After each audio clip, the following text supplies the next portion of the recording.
Mimi nawawakilisha kwako, kazi ulionipa ni ya kuwakilisha matatizo ya watu walioko mbali na walioko huko wote, nawakilisha shida zao. Ndio kazi ulionipa Bwana Yesu. Ninaomba sasa wanisikie yale nitakayoyatamka yawaangukie watu hawa.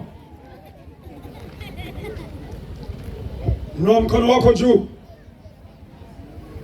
Yesu, Mwana wa Mungu aliye hai, naomba msaada kwa watu hawa kwa jina la Yesu. Mateso, matatizo ya kila sempo, ya kila namna, na ya haribu kwa mamlaka. Na punja nguvu za uchawi, na punja, na haribu, na angusha katika jina la Yesu, Mwana wa Mungu aliye hai.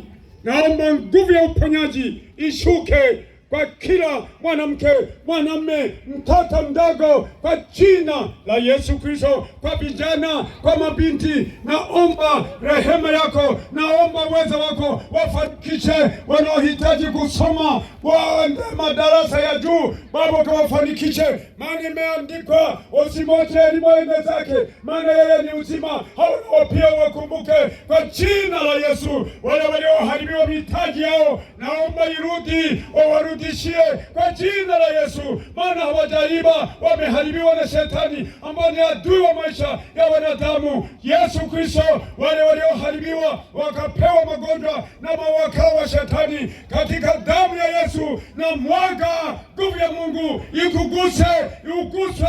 Yesu akuguse, Yesu akuguse, Yesu akuguse, Yesu akuguse, Yesu akuguse, Yesu akuguse, Yesu akuguse.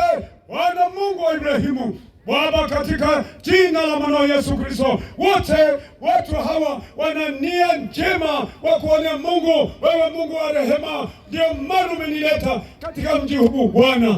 Baba yangu na Mungu wangu, katika jina la Yesu Kristo, wote tuseme amen.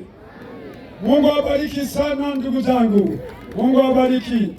Basi nataka tuimbe mwimbo huu, walini wa mwana wa Mungu tutaonana uko hili wa mwana wa Mungu tutaona, uko hili wana wa Mungu tutaonana, uko hili wana wa Baba tutaonana.